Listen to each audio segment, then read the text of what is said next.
నమస్తే అండి. మాది బూడిదంపాడు రంగనాథపాలెం మండలం, ఖమ్మం జిల్లా. ఈ రాత్రి వాన వచ్చింది. మరి ఏం జరిగింది ఏమో. నేను నెల రోజుల నుంచి నారు జాతుకుంటున్నాను.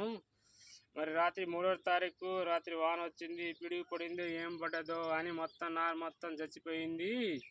అలా ఒక్క మొక్క కూడా లేదు సార్.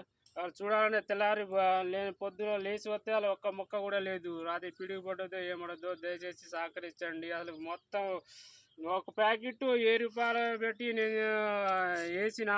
ఇప్పుడు ఒక 10 రోజులు అయితే నేను మన నాటుకునేటోడిని చేలల్లో. మొత్తం చచ్చిపోయింది. అసలు ఏం లేదు. అసలు మీరు ఒకసారి మీరు చూడండి, అసలు ఏమన్నా ఉందేమో. అసలు మొత్తం చచ్చిపోయింది. రాత్రి పిడుగు పడ్డదో మరి ఏం పడ్డదో. అది కవర్లు కూడా మాడిపోయినాయి రాత్రి పిడుగు పడ్డది.